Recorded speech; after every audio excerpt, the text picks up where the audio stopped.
Amigos, buenas tardes. Hoy tenemos algo especial. Aquí se va a hablar de cultura, de patrimonio y de una palabra que es significativa, que yo creo que nace en 1945 por una inquietud de las Naciones Unidas, que es la UNESCO.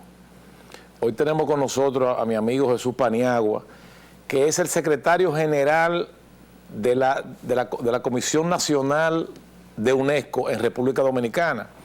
Eso está, cae como una dependencia del Ministerio de Cultura y es interesante. Me gustaría después al final que producción nos diera 15 o 20 minutos para que la gente pregunte o diga sus inquietudes, opine, como quieran, los televidentes de los jueves.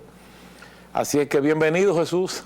Gracias, hermano Gamal, gracias por el ratico que tenemos aquí. De verdad que estoy muy contento de compartir este espacio contigo y con los televidentes que también nos acompañan. Jesús, en primer lugar, antes de entrar en materia de la UNESCO, háblame de tu vida, o sea, de qué tú te gradúas, cuáles son tus estudios. Yo soy ingeniero civil, luego de eso tengo una inquietud... ¿De INTEC? De UNIBE. Ah. Ajá. Luego de eso tengo una inquietud por la creación literaria, por la lectura, por la escritura, y hago una maestría en creación y crítica literaria en Barcelona. Y bueno, y luego de eso empiezo a escribir, empiezo a conocer y a entrarme en ese mundo de la literatura. ¿Y no me trajiste un libro? Está ahí en el carro, sí. Ah, está bien. Sí. Sí. Sigue, perdón. Bueno, no, y entonces publico una novela en el 2010 que se llama Duende de Sueños Rotos, que habla un poco de la incapacidad que tiene el ser humano de conocerse a sí mismo. En el 2013 escribo otra novela que se llama Otro Día Como Ayer, que habla de una enfermedad que se llama trastorno límite de la personalidad, que son las personas que no producen serotonina. Y ahí comienza una historia, y la más reciente... ¿De qué se trata ese trastorno, perdón? Es que no producen serotonina, que es la molécula o el sentimiento que te permite sentir amor por otro ser humano, por tu mamá, por tu hija, por lo que sea. Esas personas no producen ese sentimiento. Y ahí nace una historia de un dominicano que va a Nueva York a buscar una mejor vida y contrae esos famosos matrimonios por dólares para poder ser legal. Y ese matrimonio lo hace con una persona que tiene esa enfermedad. Y ahí comienza entonces la trama. Y la última, o la más reciente novela, Memorias de una mula, que trata de las personas que trafican droga dentro de su cuerpo de un país a otro. Mira qué interesante. Yo escribo siempre y he escrito libros, pero son libros por encargo, de arquitectura o yo siempre, si hago un trabajo, por ejemplo, restauro algo, yo escribo. Okay. Y escribo sobre el estudio. En el caso del Centro Cultural Barreserva, que yo lo restauré, lo que yo hice ahí fue una publicación de la parte de arqueología que hicimos. Pero en la iglesia de la Santa Cruz del Ceibo, yo hice un trabajo, se lo mandé al presidente, que era Hipólito Mejía en ese tiempo. Eso no, ni creo que lo publique tampoco. Pero hay libros por encargo. Ahora, yo quiero escribir lo que me da la gana. Eso es ahora que me metí en la cabeza. Y empecé una novela, pero me es difícil hacer. La novela me es difícil a mí. O sea, terminarla. Yo debo tener ya como 90 páginas. Okay. Pero de verdad, porque es algo muy personal también. Es una novela donde casi todo es verdad y tiene que ver con mi infancia. Casi todo es verdad. Pero es un género complicado de trabajarlo. Tú vas llevando una trama. Yo creo que se va a llamar Sombras de mi Memoria. Jesús, entonces, ¿cómo tú caes con el tema de los... ¿Cómo te interesas en esto? Cuando cuando estamos en nuestro gobierno, nuestro gran amigo, el presidente Luis Abinader, tú trabajaste para eso, pero ¿por qué te motivas a pedir? Creo que tú solicitaste este cargo o te nombraron por decisión de otro. Fue una diosidencia, porque cuando yo llego a lo que se llamaba en ese momento el gabinete presidencial, fue porque yo tenía a mi mejor amigo que ya formaba parte de, y me dice, mira, tú que criticas tanto la cultura, ven a trabajar, no te quedes en la crítica, ven a hacer algo. Y bueno, yo entro en ese trabajo, pero sin ningún tipo de aspiraciones.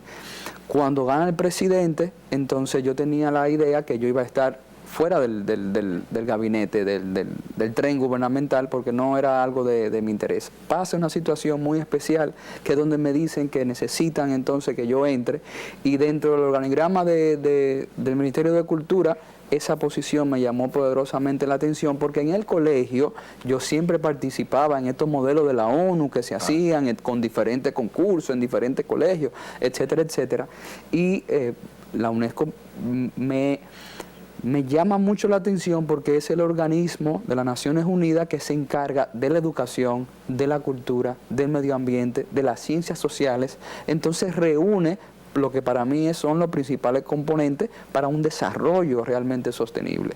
Entonces, sí, perdón.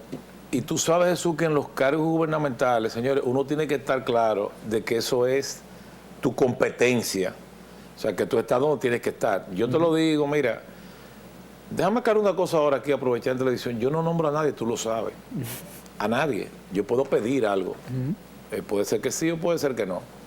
Pero nombra a los ministros o nombra al presidente de la República. Hay gente que va donde mí, yo quiero un empleo en un museo, no tiene nada que ver con eso. claro. Entonces yo lo veo eso como un grado de deshonestidad. Tú tienes que estar donde tú tienes que estar. ¿Cuáles son tus competencias? ¿Cuáles son tus inquietudes en la vida? ¿Qué es lo que tú quieres? Claro. Vamos a hablar, mira, antes de hablar de UNESCO, te voy a decir, vamos a decirle al público dos palabras importantes para entender lo que está haciendo UNESCO. Yo sé que incluye medio ambiente y todo, que son cultura y patrimonio. Yo creo que una de las primeras personas que usó la palabra cultura fue Cicerón, cuando habló de cultura animi, que se refería al cultivo del alma, si tú lo traduces, anime, ánima, la cultura anime. Fíjense, cuando tú dices agricultura, por ejemplo, tú estás hablando del cultivo de la tierra, del agro. Bueno, cuando tú hablas de cultura, tú hablas del cultivo de las costumbres, como lo que la gente come, cómo viste, lo que baila, lo que bebe, todo. Al final todo es cultura y por eso el Estado no es un controlador de la cultura, el Estado es un facilitador. Es el que tiende la alfombra para que las cosas fluyan. Ahora, la cultura va a caminar como quiera, porque la cultura es la gente misma en esencia.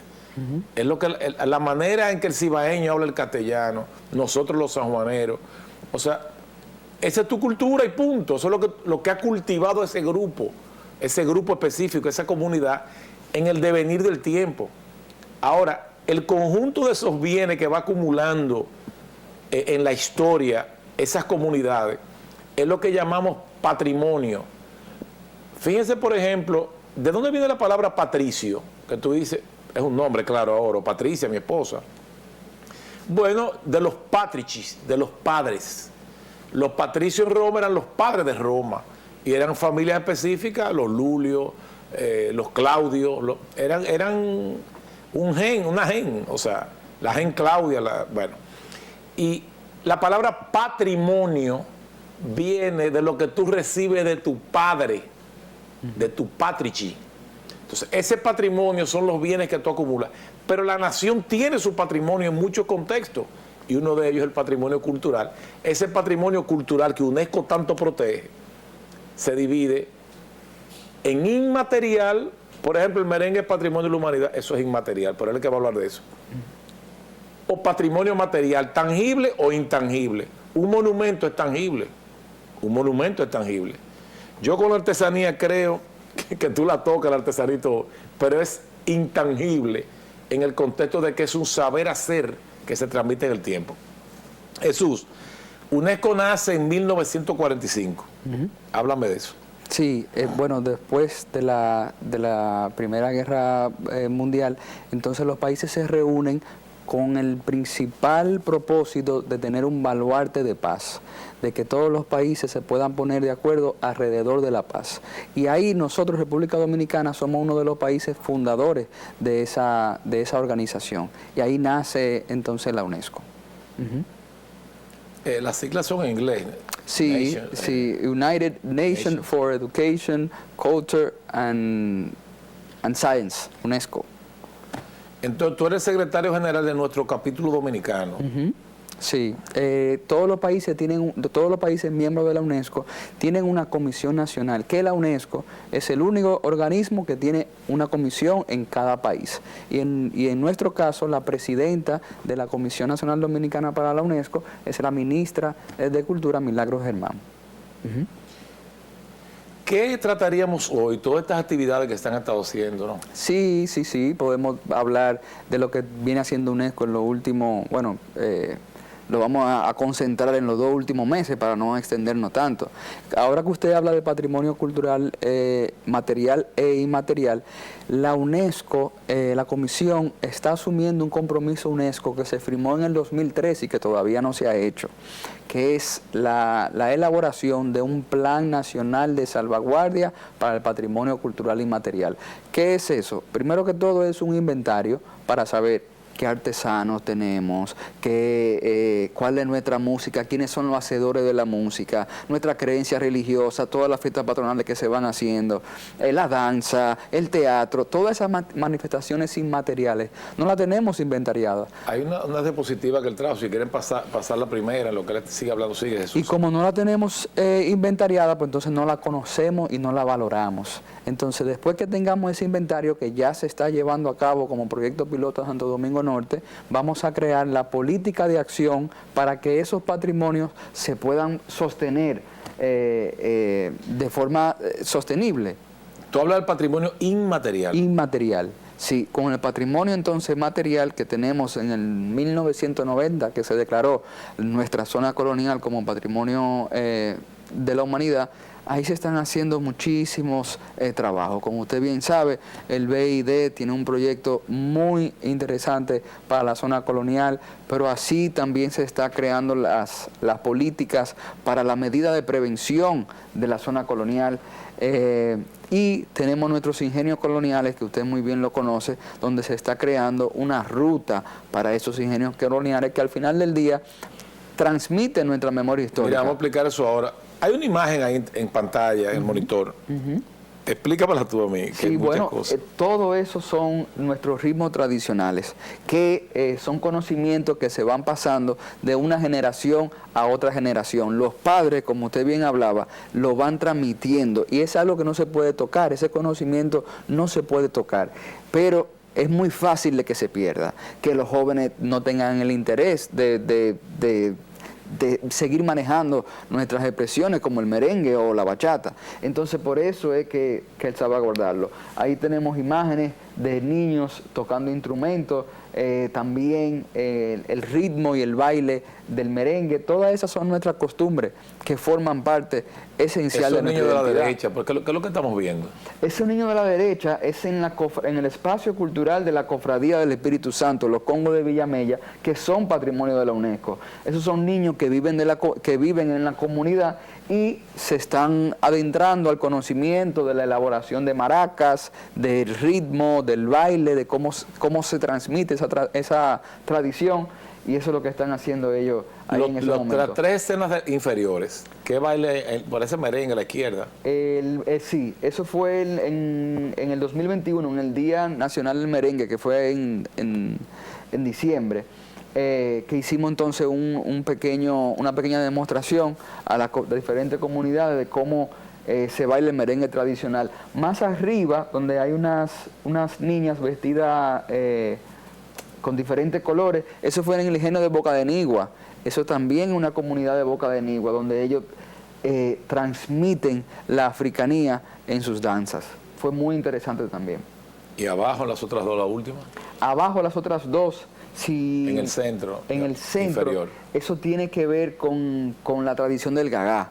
Eso fue en San Pedro de Macorís. ¿Y la derecha? Y la derecha también. Las dos fueron en el mismo escenario. Hablamos del gagá. Bueno, el gagá, nosotros reeditamos el año pasado un libro de la antropóloga June Rosberg, donde habla del gagá como su tradición. El gagá es una tradición africana, como también lo es los congos, como también son los guloya, y que ya con su arraigo aquí se ha ido desarrollando en las diferentes comunidades. ¿Y cómo el ministerio apoya eso? El ministerio apoya a través de fortaleciendo sus derechos. El gagá, sobre todo, ha sido una manifestación que ha sido muy objeto de críticas, objeto de diferentes... Porque lo ven como algo foráneo. Sí, lo ven como algo foráneo. Y la verdad que lo es una tradición foránea, pero que a medida del tiempo... ¿Desde cuándo se ha arraigado a nosotros? Yo no te supiera, pero es que tenemos que transportarnos cuando los ingenios azucareros, porque de ahí es que sale. Es africanía. Sí, esa africanía que empezó fuertemente en Haití. Y luego esas personas cuando vinieron aquí lo desarrollaron en los cañavelares. Entonces por eso es la puja, la incertidumbre, la falta de conocimiento sobre esa manifestación. Tú sabes que yo pienso que nosotros, señores, yo quiero ser cuidadoso con esto, porque para mí los haitianos son nuestros hermanos, compartimos una isla. El dominicano en esencia, voy a decir esto con cuidado, pero es que lo pienso, no puedo dejar de decirlo, se siente más cerca de España que de Haití. Tú dirás, pero geográficamente, no, pero no es un problema geográfico, es un problema de historia, Fíjate, tú analizas bien El Enriquillo de Manuel de Jesús Galván, que es una novela histórica, porque no es tampoco un libro de historia, pero es un libro hispanófilo. O sea, lo mencioné allá en el acto que hubo, porque yo le preguntaba, por preguntar a mis estudiantes en arquitectura, en historia del arte, cuando llegamos al arte dominicano, dijo, miren, hay 3 esculturas que están frente al Museo del Hombre, que es un diseño espectacular que hizo José Antonio Caro, y su hijo Tony Caro participó, y la acabamos de restaurar ahora. Hay 3 personajes ahí. ¿Quiénes son? Seguido me decían Enriquillo. Porque Enriquillo, o sea, el dominicano decía, yo soy blanco de la tierra, aunque sea negro. Y ellos ven a Enriquillo como, no se parece, fíjate qué pasa, no nos liberamos de España nosotros luchamos contra Haití. Entonces, tú entiendes que lo ves más históricamente en ese contexto. Y yo creo que el libro Enriquillo, la novela Enriquillo de Galván, nos está vendiendo un líder que no es negro. Porque yo te voy a decir una cosa, Lemba fue un valiente y era africano. Pero nadie me decía que Lemba estaba ahí. Ahí están Enriquillo, Lemba y Padre Las Casas. No lo conocen. Y a veces algunos decían Padre Las Casas, o decían, es como un cura español. Un cura, exacto. Pero fíjate, a Lemba lo ignoran. Yo estudié en San Juan de la Maguana y Lemba era un personaje ignorado que tal vez tuvo que ver con San Juan de la Maguana, porque hay muchos mitos también. Y Lemba venía de una tribu en África, porque eso fue un crimen tan grande, porque esa gente venían de África y los de las costas los cazaban, cazar con Z de cacería, y traían gente que hablaban dialectos diferentes. Tú mencionaste los ingenios de caña de azúcar, que es una de nuestras primacías en América entera. Sí. La palabra engombe, yo fui al ingenio de engombe. Engombe es una palabra africana. Engombe, que significa como ganado o vaca o algo así. Y conserva ese nombre, lo cual es interesante porque es nuestra herencia africana, que es una realidad. Hoy, ¿cómo lo vamos a sacar, por Dios? Pero cuando yo era niño me hablaban más de Enriquillo. De Lemba yo oí muy poco hablar. Sí. Porque el dominicano entiende, fíjate, que crearon hasta la raza indio, que tú ibas a la cédula. Yo soy indio. Sí, y tenía la I en tu color. Claro, yo lo vi eso, yo lo llegué a ver. Yo tuve una cédula que yo tenía la I. Ajá. Sí. Mi primera cédula yo tenía una I. Y realmente hay esa razón histórica. Y otra cosa que sí es real, yo creo que la barrera más grande cultural entre 2 países es el idioma. Es más, la gente habla, Egipto es un país árabe. Sí, pero los egipcios son egipcios. Los árabes son de Arabia. ¿Y por qué le llaman árabes? Porque hablan árabe. Como los árabes conquistaron todo eso, claro. Tú te puedes analizar el libanés para salir de Haití. El libanés no es en sí, el libanés tú dices árabe. No. Dios mío, me van a caer arriba hasta los árabes, mi familia es árabe, pero mi familia árabe es palestina. El libanés es fenicio. Por eso las guerras de Aníbal se le llaman guerras púnicas, porque los romanos le decían funici a los fenicios. Entonces, ellos son fenicios realmente, los libaneses. Pero son árabes. Bueno, pues fueron conquistados por los árabes. De hecho, esos libaneses cuando venían aquí le decían turco, y tampoco eran turcos, porque venían con un pasaporte turco, estaban dominados por el Imperio Otomano. Y miren, esa ruta de ingenio, yo les recomiendo. Yo llegué a hacer unas 50 rutas de ingenio. O sea, la ruta que nosotros hacíamos en Guagua, algo privado. Y terminamos en un sitio, en la playa de Najayo. Le voy a hacer promoción a un amigo mío. la solución, pero una rancheta, el pescado más bueno del mundo lo hacen ahí. Y yo le decía, mira, voy con 30 personas, 25, bueno, eran menos, 25, 26, porque la trocha de llegar en Gombe no permite un autobús grande, ni la de Boca de Nigua. Y con Marta Roquel yo hice esa ruta. Y el hecho, se pagaba una cantidad, había pescado incluido, todo. Y era en Gombe, Boca de Nigua, Diego Caballero, y cruzaban por la Hacienda María a ver dónde fueron asesinados muchos de los ajusticiadores del tirano. Ahí está la casa de Ramfis. Sí. Es interesante que hay una piscina con agua de mar. Ajá.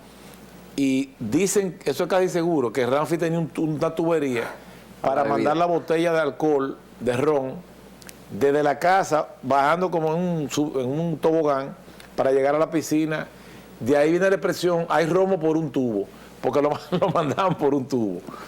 Y es un recorrido que yo les recomiendo que lo hagan. Y una vez, me pasó en 3 ocasiones, que guías turísticos dominicanos se inscribían y me decían, yo no conocía esto. Yo, que tú no conoces en Gombe. No.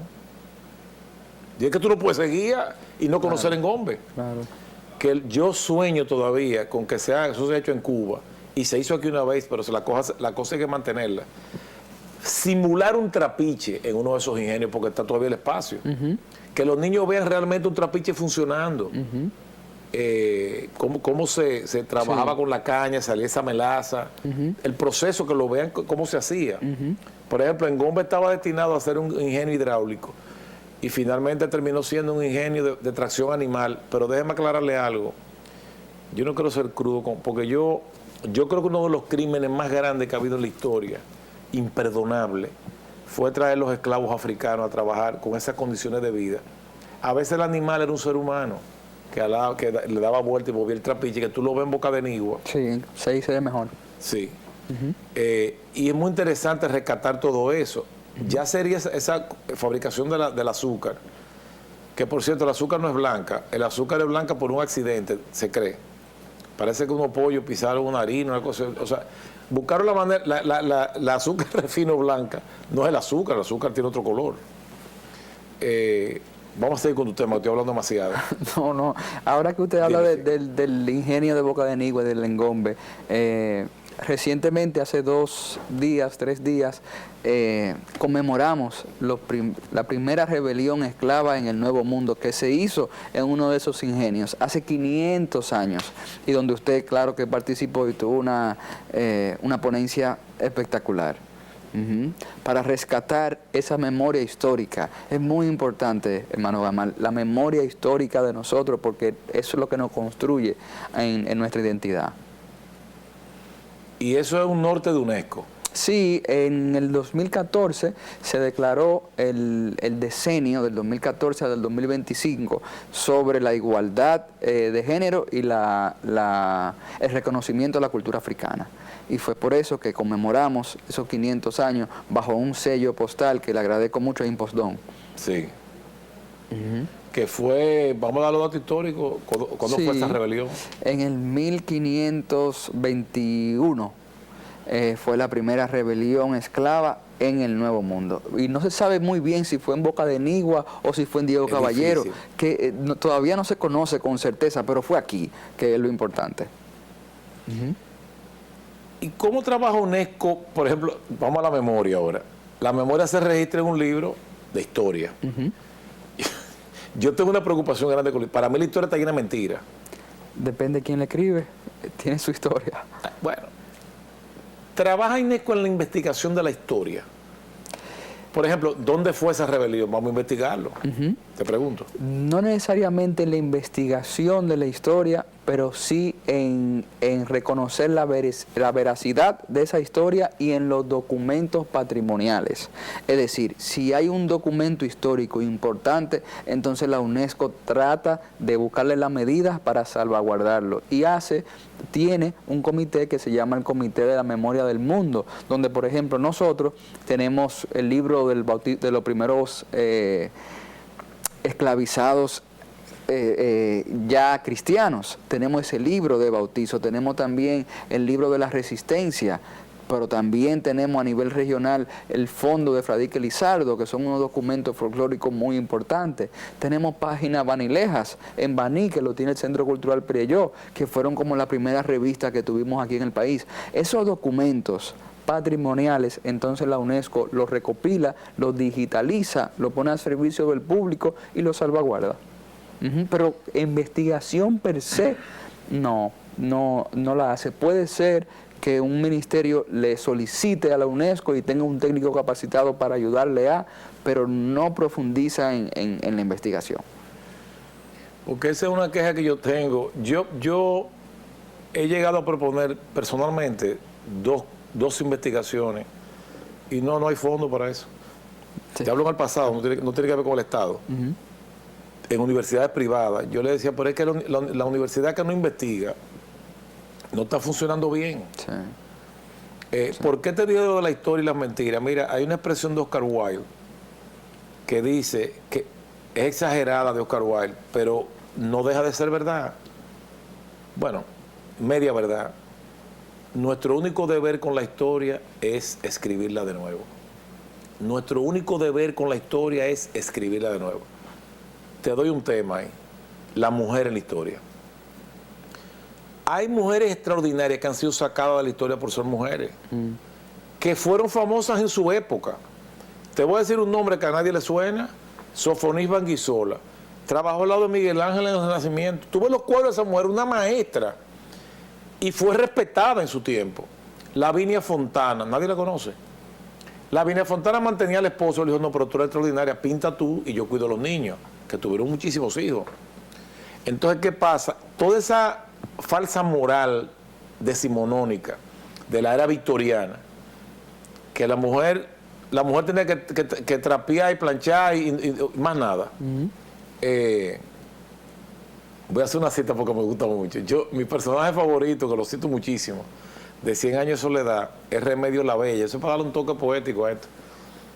Remedios tiene una belleza extraordinaria, pero no le importaban los hombres, nada. Su belleza era tan terrible que la mamá la mandaba, la abuela Úrsula Iguarán la mandaba, en 100 años de soledad, perdón, estoy hablando, la mandaba con una mantilla en la cara para que los hombres no la vieran porque se volvían locos.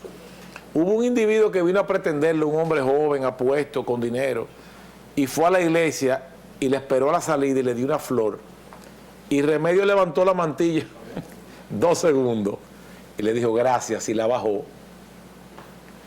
Y la imagen de Remedios enloqueció a los ojos, una cosa de locura. Se convierte Remedios después en una mujer fatal. Porque un soldado del coronel Buendía la ve por la ventana. Ella andaba desnuda en la casa porque no le da, no por falta de pudor, que no le importa. Era normal, se sentaba en la mesa sin ropa. Él la vio y se murió de amor. O sea, era una cosa, una belleza que llegaba a la fatalidad. Era bella de forma pluscuamperfecta. Y decía Úrsula, esa muchacha nunca se va a casar, porque ella no entiende las 3 cosas más importantes que tiene que saber una mujer. Señores, déjame aclarar, no soy yo que estoy diciendo esto es machista, es Úrsula, la abuela. La mujer lo que tiene que saber es cocinar, barrer y sufrir en silencio. Con esas 3 cosas basta para casarse. Y lo importante es que se case, el hombre que haga lo que le dé la gana. En esa mentalidad victoriana, muchas mujeres han sido sacadas de la historia. Hay mujeres brillantes en la historia. La gente habla mucho de, te voy a dar ejemplo, el emperador Justiniano que hizo Santa Sofía de Constantinopla en el siglo VI, eso es maravilloso. Hoy Teodora, su esposa, ella era la batuta ahí. Todos esos reyes de Francia tenían sobre todo un amante que los dirigía. Madame Pompadour era una intelectual, amante de Luis XV. Madame du Barry, o sea, todas esas mujeres, todas esas amantes, eran fuertes. Justiniano, en una revuelta que hubo en el hipódromo de Constantinopla, iba a salir huyendo, tenía los 3 barcos ahí ya, y Teodora que le dice, yo muero como emperatriz, pero no como fugitiva, tú te vas solo. Y él se avergonzó y consiguió más poder después de eso. O sea, hay mujeres que la historia no las menciona. Para mí, Catalina la Grande, que cada vez que tú abres Google por ahí, lo que habla de sus delitos sexuales, Oye, Catalina es una de las más grandes estadistas que ha dado la humanidad, una mujer brillante, interesante. Entonces, la historia ha sacado a las mujeres de la historia. Hay que escribir de nuevo esa parte, hay que investigarla. Y en la historia dominicana, mira, yo creo que esas cosas, no sé si podrían motivar a la UNESCO a la investigación. Tú ves, por ejemplo, que Cicerón, déjame hablar menos, te hablo demasiado. Cicerón llama a Herodoto padre de la historia. Herodoto no puede ser padre de la historia porque Herodoto fantaseaba. En el texto de Herodoto dice, yo no me creo todo lo que escribo. Yo escribí muchas cosas que me contaron. Eso no es científico. No es científico. Sin embargo, Tucídides se dedica a la investigación. Aquí tenemos que buscar historiadores, que los hay, pero no hay que buscar, los hay, menos poetas, que se dediquen a la investigación. Y mira, parte de la memoria de la humanidad, yo creo que UNESCO pudiera invertir un dinero en pagarle a esa gente para que investigue dónde fue esa rebelión de esclavos. Claro, por ejemplo. Y yo creo que que se puede hacer, La UNESCO está muy enfocada en eso, sobre todo en esas rutas coloniales, porque nos une a todos los otros países del Caribe, que son también miembros de la UNESCO. Entonces por ahí hay una gran oportunidad. Y yo creo que sí, que la UNESCO lo puede apoyar esa investigación. Mañana va un grupo a la Isabela. Porque estamos tratando ahí es bueno investigar también. No, porque fíjate, ese problema también, ¿qué pasó cuando los españoles llegaron ahí? Pero que había antes de los españoles llegar, Exacto. Esa cultura prehispánica. Que de hecho tal vez, yo no sé si debería estar porque no se ha decidido. Tal vez le llamamos la ruta del encuentro, para no llamarle de los hidalgos, para no españolizarlo tanto. Claro. Que sería una ruta que va desde la Isabela hasta Santo Domingo en 3 etapas. Que se pudiera hacer en caballo, en vehículo y a pie. Como la ruta de Santiago, que son muchas rutas. No sé si tú la has hecho, yo nunca la he hecho. Yo nunca la he hecho. No. Es un tema para UNESCO también. Sí. Ese proyecto se ha sometido a la UNESCO y todavía están en conversaciones, pero si lo hacen, si lo enfocan así, como tú lo estás diciendo, como una ruta de encuentro, pues entonces ya es muchísimo más interesante, donde se reúne la lengua, donde se reúne la religión, donde se reúne la cultura, donde se conocen por primera vez. Entonces sí, claro, eso tiene un componente histórico muy fundamentado. Tú dices, por la primera ruta, la Isabela Jánico. Pero habría que identificar lugares. Aquí hubo un asentamiento reales. Como pero en ese asentamiento puede haber una finca de un tipo ahora. Habría que declararla y que hayan hotelitos en el camino, restaurantes. Sí, dime, perdón. Sí. No, como le decía que hay asentamientos como lo tiene también la Isabela, pero hay que ver dónde están esos asentamientos ubicados. Hay que investigar, como usted bien decía. Esto está muy interesante y ustedes van a tener oportunidad en un rato de poder llamar, los teléfonos van a estar en pantalla. Estamos aquí en vivo en tiempo real, pero ahí me están haciendo una seña, no son odiosas las señas, pero son reglas. Y yo tengo fama aquí de que soy el que más cumplo con los comerciales. Sí, es verdad, que más cumplo dándole su espacio a los comerciales, no por nada personal. Así es que vamos a tener un espacio para estos compromisos. Pero no se vayan, que faltan muchas cosas buenas. Estamos con Jesús Paniagua, el secretario general de ese capítulo de UNESCO en República Dominicana. Así es que siga con nosotros.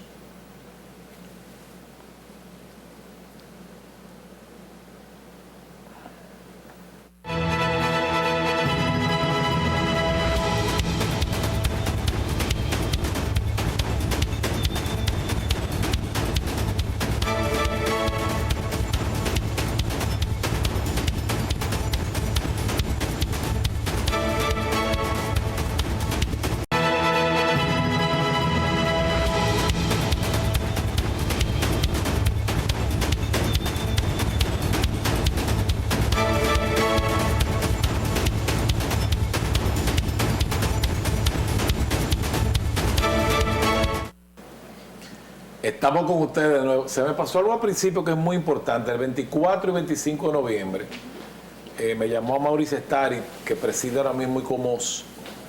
Hay un congreso fantástico. Se va a hablar de los centros históricos de Santo Domingo, de San Juan, de La Habana. Muy bueno. Y ese congreso 24 y 25 va a ser en el Auditorio Norte de la Universidad Nacional Pedro Enrique Ureña. para los que les interesa el tema, ya que estamos hablando de patrimonio. Me gustaría que producción me ponga, vamos a hablar de algunos grupos, por ejemplo, los cocolos, que es muy importante para UNESCO, como, los guloya, palabra que viene de Goliat, pero no, tú lo explicas, y los congos del Espíritu Santo. Son tres temas que podemos ver algo en pantalla, pero explícanos, Jesús, tú. Sí, bueno, el espacio cultural de la Cofradía del Espíritu Santo que se concentra en Santo Domingo Norte es un espacio que no solamente son los congos de Villamella, patrimonio de la UNESCO, que fue, hermano Gamal, nuestro primer patrimonio declarado en el 2001, sino también otras manifestaciones como son los morenos, como Perdón, son... claro, primer patrimonio inmaterial. Inmaterial, sí, sí, la ciudad sí, colonial fue en ahí. el 90, exacto. Entonces también en ese espacio cultural tenemos a los morenos, que son otras agrupaciones que tienen su tradición propia. También tenemos el PRI, que son otros bailes y otra costumbre, y todo eso forma parte de ese espacio cultural. ¿Y qué es, en síntesis, lo que son ellos? Son manifestaciones culturales, musicales, que hacen cantos principalmente a los santos, a la divinidad, a la religión. Entonces de ahí se compone esa tradición. Pero sincretismo, por ejemplo, con la religiones cristianas. Sí, con religiones cristianas y católicas y africanas, claro que sí. Entonces tenemos el teatro danzante Cocolo, los Guloya de San Pedro de Macorís, que fueron declarados 2 años después, en el 2003. Entonces ahí hay una gran diferencia, porque los cocolos vienen del ingenio azucarero, y ese baile y esa tradición nace de su espacio libre. Cuando ya no están trabajando en los ingenios, utilizan ese día para divertirse, para bailar, para cantar, para manifestarse. Y ahí nace el teatro, porque ellos tienen diferentes bailes, como es el de David y Goliat, que de ahí sale el nombre Guloya, donde hay un ser superior y hay un Goliat, que es el superior, está un David, y toda esa pelea entre David y Goliat forma parte del baile. Son mucho más pintorescos, mucho más divertidos, si se puede llamar así, pero detrás de todo eso está la costumbre de la danza y tu tradición que viene desde los años. Pero fíjate, lo que está declarado por UNESCO es lo de San Pedro de Macorís. Sí, y lo que está declarado es el teatro danzante Cocolo. No simplemente que venga un Goloya y haga una manifestación, no. Es la tradición del teatro, de la manifestación completa de la expresión. Y el caso del merengue, la bachata, el merengue y la bachata, por ejemplo. Ambos están declarados Patrimonio de la UNESCO, el merengue en el 2016, la bachata en el 2019, pero fíjate... Creo que estaban allí en UNESCO José Antonio. Sí, en ambos casos. Fíjate que lo que está declarado es el ritmo y la tradición del baile. No es el simplemente oír el merengue, no, es la composición de su ritmo y la tradición de su baile, que eso son las costumbres que se van transmitiendo de una generación a otra, porque la UNESCO lo que le interesa es preservar la tradición. Y tú sabes que a mí me choca, el pueblo dominicano es especial, nosotros, los dominicanos. Señores, hay letras en el merengue que uno en su sano juicio no bailaría, pero la baila. El dominicano baila la desgracia. La desgracia. ¿Tú sabes lo que baila una canción que diga se me muere el niño, tiene toferina y no tengo cuarto para la medicina? Pero es se está muriendo ese niño porque no hay medicina. Sí. Una crisis social y tú bailando, o sea, claro. ¿Qué es lo que tú estás bailando? Sí, y en la bachata también se da, se llamaba la música de amargue, o se llama todavía la música de amargue, porque todo es un despecho, todo hay una situación que se habla hasta de quitarse la vida, de cortarse las venas, y ahí usted ve la gente bailando como si nada pasara. La agarradera no la bailo yo, la bailó una vieja y se me murió. Pero ¿qué es lo que tú estás bailando? Sí. Al otro le pusieron cuava porque no había vela, que se murió un tipo, y la gente en bailadera, o sea, con un tema. Aunque te voy a aclarar, mira, voy a decir, señor, yo soy muy dominicano. Yo tengo una admiración por la letra de los tangos, porque son poemas. O sea, tú tomas, por ejemplo, Volver, pero es para llegar a algo de los argentinos, para hablar también de ellos. Volver con la frente marchita, las nieves del tiempo platearon mi sien, sentir que es un soplo la vida. Es una poesía que alguien le escribió pensando mucho. Pero en los tangos se sufre. O sea, los tangos son trágicos, muchos de ellos, pero a mí me fascina el tango. Sobre todo lo que llamaba, este pianista famoso, Rubinstein, que cualquiera ni lo cree, le gustaba el tango. El mejor intérprete de Chopin le gustaba el tango. Él decía que le gustaba el tango canalla. Facundo Cabral, que tiene una chispa tremenda, decía que ¿saben que hay rivalidad? Siempre lo que tiene frontera rivalizan entre los uruguayos y los argentinos. Y dice él, los uruguayos escuchan tango porque en cada tango sufre o muere un argentino. O sea, era una razón. El tango es doloroso, es de traición, habla de traición, ¿me entiendes? Todo eso. Pero ahora, bailar el merengue es una maravilla en su ritmo, claro, que es un detalle interesante que tú has dado. Y la bachata también.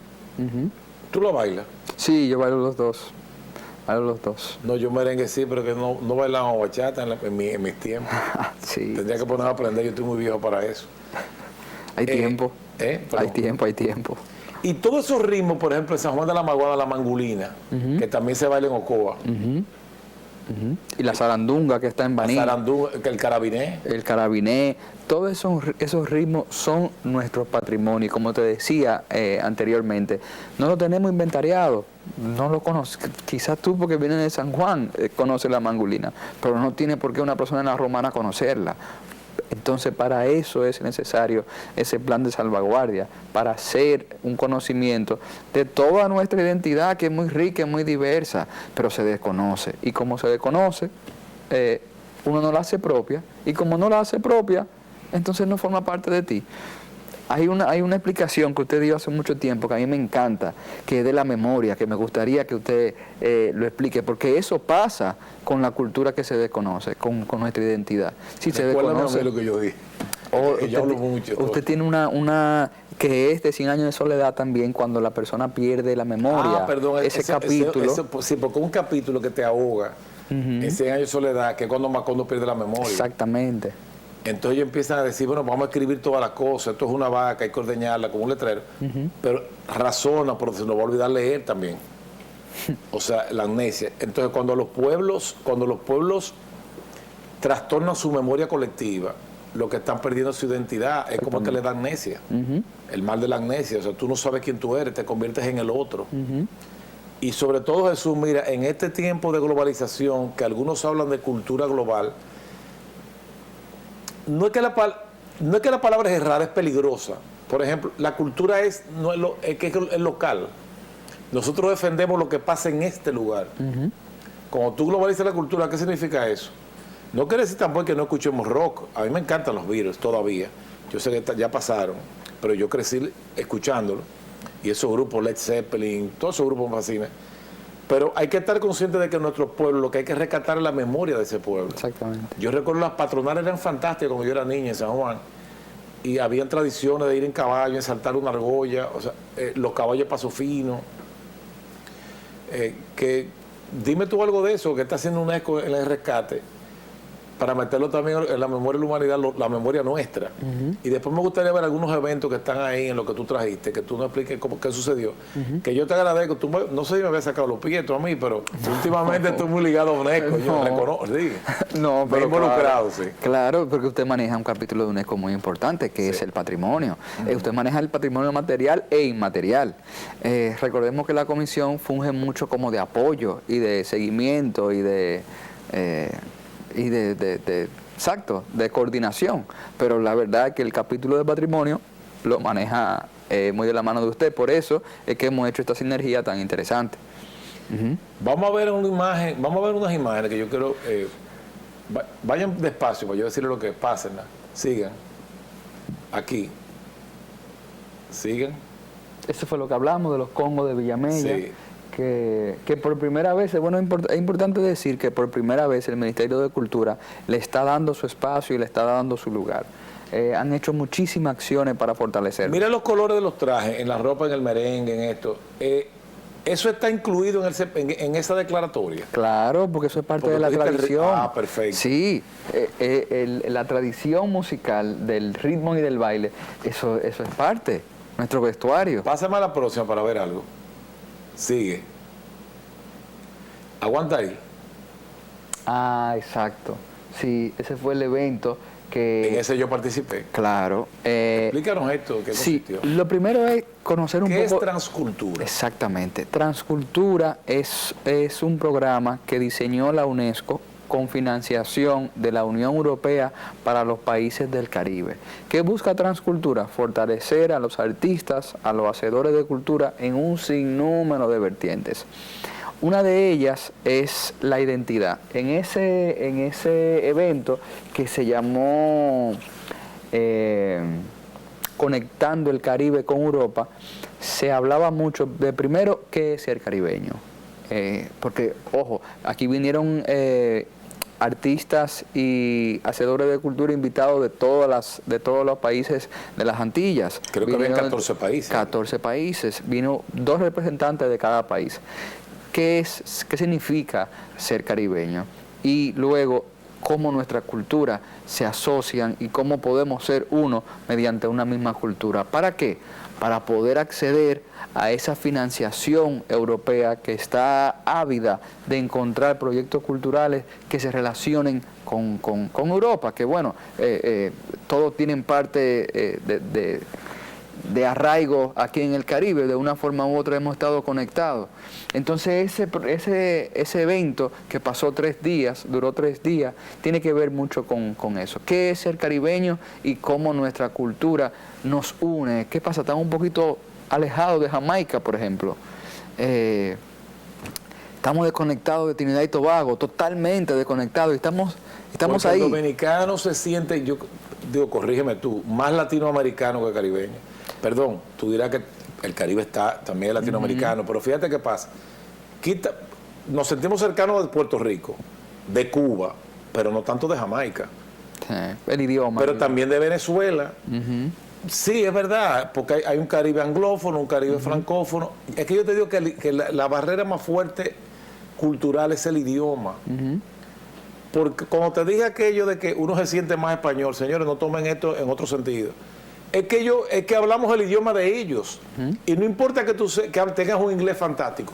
Cuando tú vas a Madrid, te están hablando el idioma que tú aprendiste de niño, el de niño, y te sientes en casa. Sí. Creo que te pasa en España. Sí. Sin embargo, cuando conocimos a Trinidad y Tobago, ellos tienen un teatro danzante cocolo igualito, que se visten igual, que bailan igual.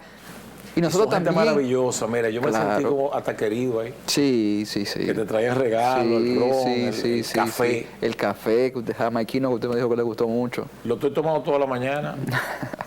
Perdón, me gusta el café de aquí, claro. Pero tiene un sabor, tiene un tonito distinto que me agrada. Qué bien. El ron era muy bueno, el que nos regalaron. Sí, y vienen lo mismo. ¿Qué les regalaron? Ron, café. ¿Qué nosotros hacemos cuando vamos a otro sitio? ¿Qué regalamos? Ron, café, porque venimos del mismo sitio. No, yo me sentí en familia, no te lo voy a negar, con esta gente de culturas francófonas y anglófonas. Y eso es lo que buscaba ese evento. Integrar, unirnos y conocer esas culturas que son muy similares a la de nosotros y la tenemos muy lejos. Ese era el propósito principal. Luego de eso, hace 2 semanas, hubo un evento también de transcultura en otra de sus vertientes, que es el turismo cultural. ¿Qué pasa? Reunimos también diferentes países del Caribe durante 3 días para hablar de la importancia del turismo cultural sostenible, que no nos enfoquemos solamente a ese turismo de playa, sol, sino que nos concentremos en nuestros patrimonios, en nuestras costumbres, que eso es lo que vende. Sin cultura no hay turismo. La persona que viene a República Dominicana es buscando de nuestra cultura, de nuestra gastronomía, de nuestras creencias, de nuestros ritmos. ¿Tú te acuerdas que yo mencioné? Hay unos congresos bianuales que el pasado fue ahora, hace un mes, en Asturias, Yo estaba invitado, pero no importa las razones, no pude ir. Y el caso es que, pero sí fueron una pareja dominicana. Yo le dije, mira, vamos que me hablaron de proponer a la República Dominicana como la sede del Congreso del 24.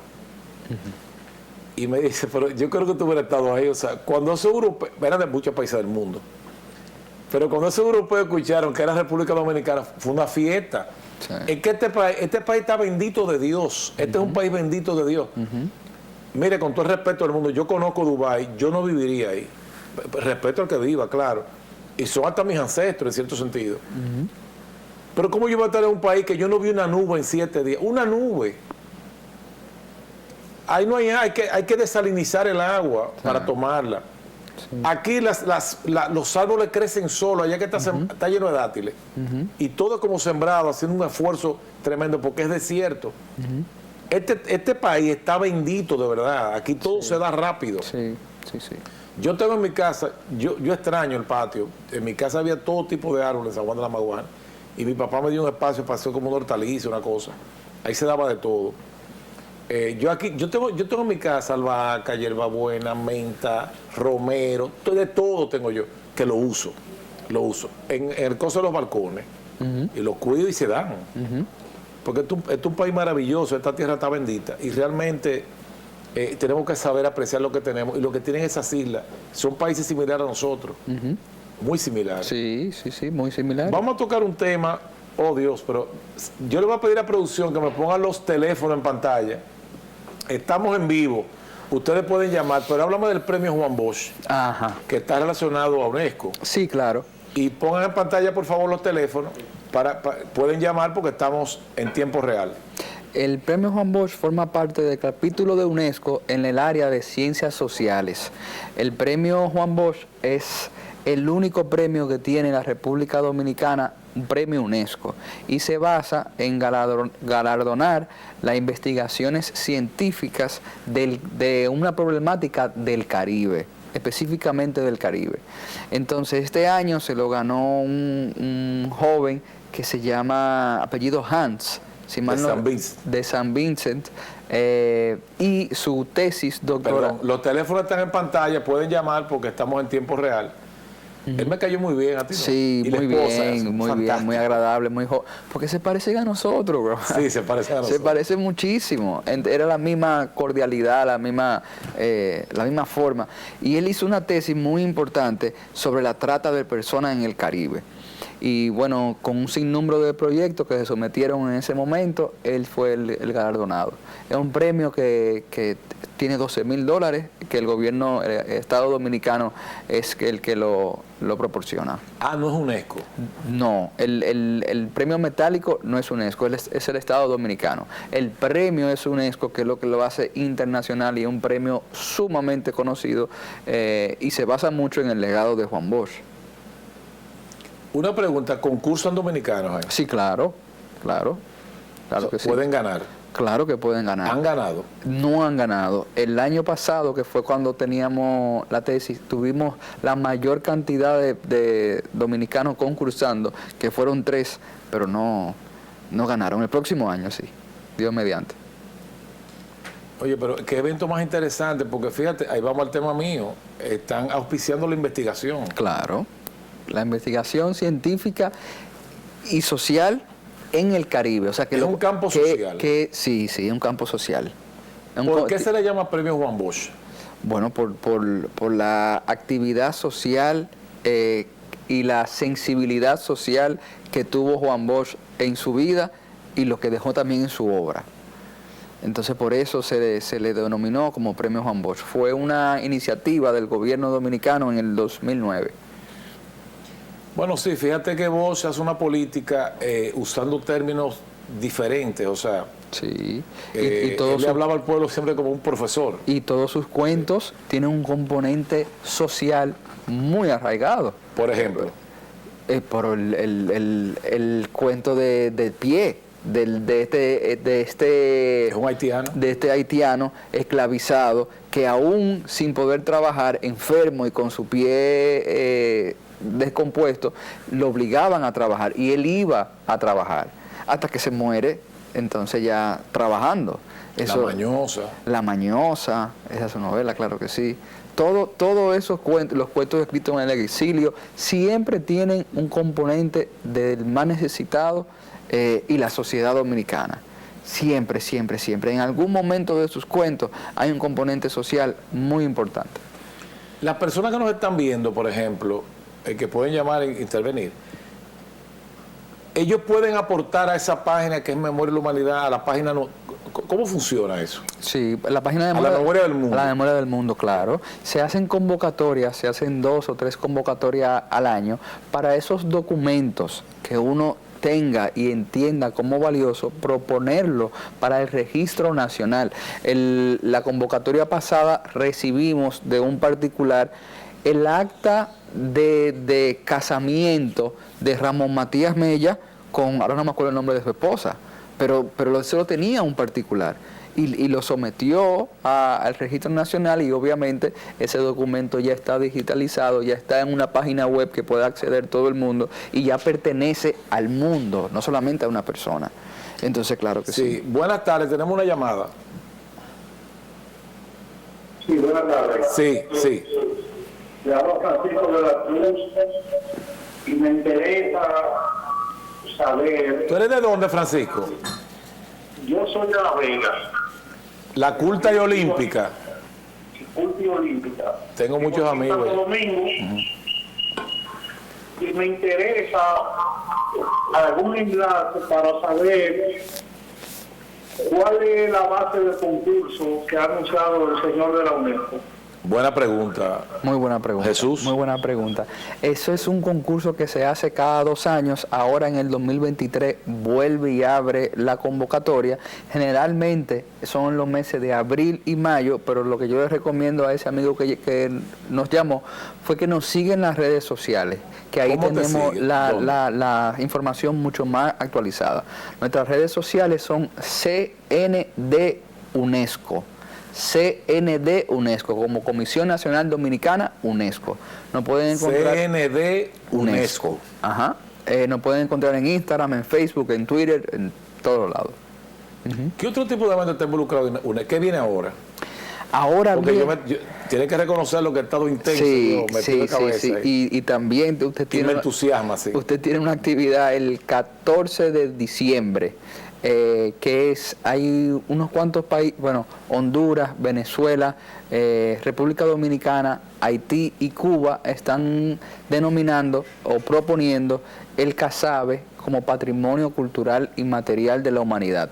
República Dominicana es el país que lidera esa nominación. Claro. Y el 14 de diciembre entonces tenemos una actividad en el Centro Cultural de España, donde vamos a conocer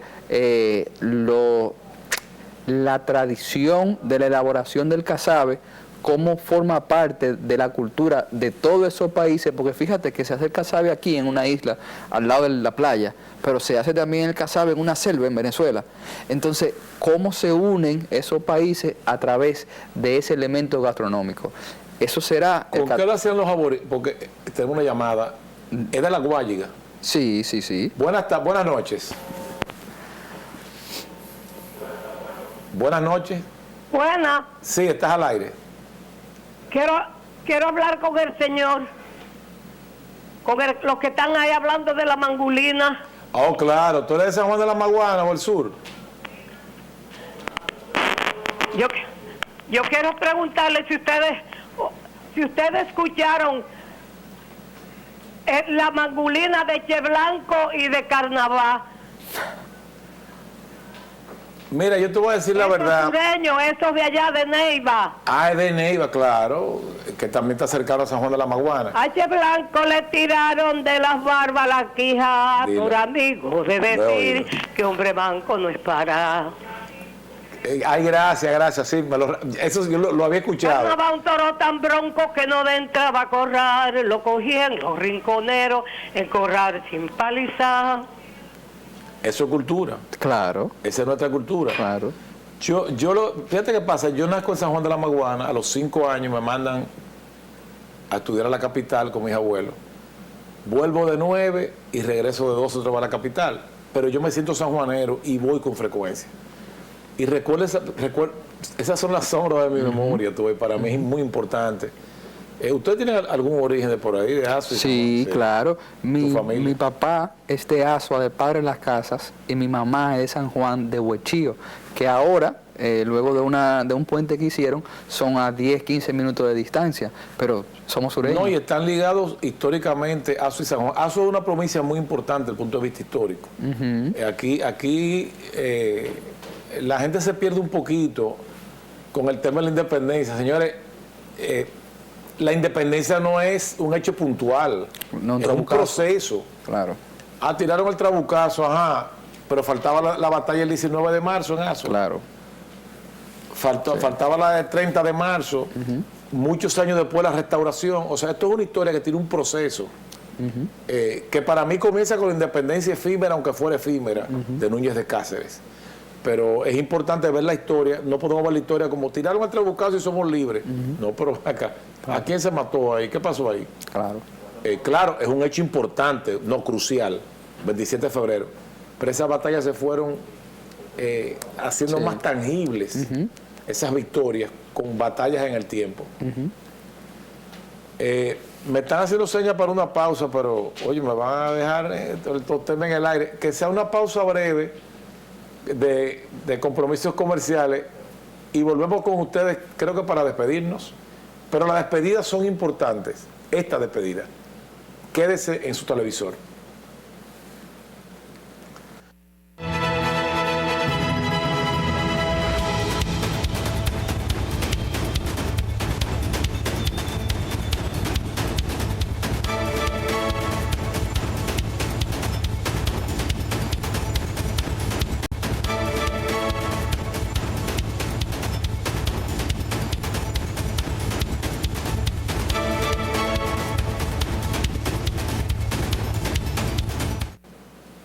Bien, estamos en la recta final, ya pasamos la curvita de la Paraguay en el hipódromo, con Jesús Paniagua, secretario general de ese capítulo de UNESCO que tenemos en República Dominicana. Tú sabes, Jesús, que soplan buenos tiempos con relación a la UNESCO, y primero porque te tenemos aquí como secretario general, y tú eres una persona con ese deseo de hacerlo bien y ese ímpetu y tu conocimiento. Pero tenemos un buen embajador en París, de primera, de lujo. Un excelente embajador tenemos en París. Tenemos también... Andrés L. Mateo. Sí, claro, el embajador Andrés L. Mateo. Él vive la UNESCO. Que como yo le digo a él en relajo, que él es la UNESCO, porque él está muy empoderado de todos los capítulos que maneja la organización. Pero también tenemos una presidenta de la comisión sumamente solidaria y con una sensibilidad social que es muy importante para manejar el tema, que es nuestra ministra. Nos convino mucho que ella, al tomar posesión del ministerio, las 2 semanas tuvimos que ir a la conferencia general en París. Entonces ahí ella pudo conocer amplio y ancho de todo lo que era la UNESCO. Y un buen discurso dio. Dio un muy buen discurso y entonces nos ha dado muchísimo apoyo para hacer las cosas. ¿Sabes también que nuestra ministra Milagro tiene dominio de la escena? O sea, es una persona que expresa muy bien, tiene presencia. Sí, sí. Es fantástico, sí, eso es importante. Y sensibilidad social. Que es muy importante. Y no de ahora, de hace tiempo. No sé si Milagro va el programa, pero si no, un saludo. Yo quiero traerla aquí, pero, oye, lo hemos planificado varias veces. Pero me gustaría hacer ese programa también, que esté Luisín Mejía, porque él me lo pidió. Claro. Que estar aquí. Mira, nos quedan pocos minutos. Yo diría que 4, dice, pero Guillermo es cruel, y que 2 minutos. Di algunas palabras finales para despedir el programa con respecto a tu trabajo, a los planes de UNESCO, en qué estamos ahora. Bueno, ahora mismo lo que estamos concentrados es, como te digo, en el Plan Nacional de Salvaguardia del Patrimonio Cultural Inmaterial.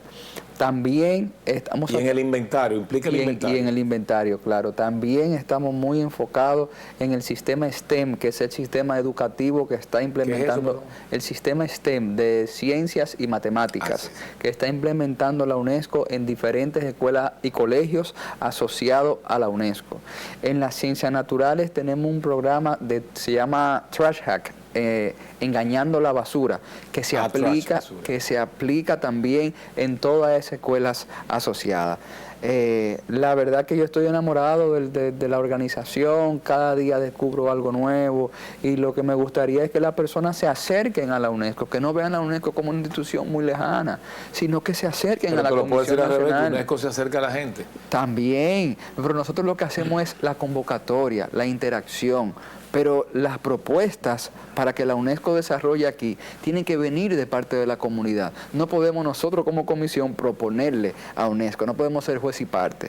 Por eso quiero que se acerquen a la comisión, que se acerquen a la UNESCO y que formen parte. De una forma u otra se pueden, ya sea en los clubes de jóvenes, ya sean en la red de cátedras UNESCO, donde se hacen charlas magistrales cada cierto tiempo. Hay un sinnúmero de oportunidades dentro de la UNESCO que yo quisiera que se aprovechen mucho mejor.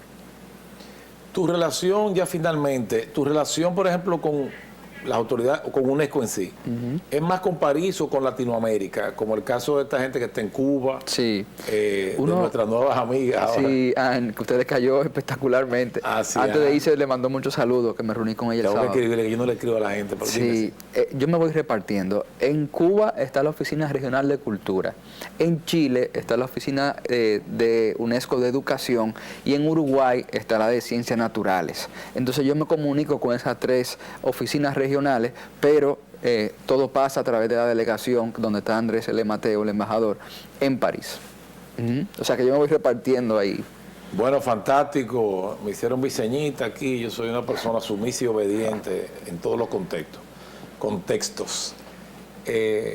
Miren, muy buenas noches, muchas bendiciones. Jesús, te doy las gracias. Gracias Jesús a ti, Gamal, por invitarme. Secretario General de UNESCO en el país, de la Comisión de UNESCO en el país. Y recuerden que la presidenta es nuestra ministra, Milagros Germán. Y estamos muy agradecidos. Jesús, este programa es tuyo. Cualquier cosa que tú quieras venir a anunciar, algún gran evento que se haga, cualquier invitado que venga, que esté relacionado a UNESCO, tiene su espacio abierto aquí. Muchas gracias. Así es que muchas bendiciones del Señor y muy buenas noches para todos. Buenas noches.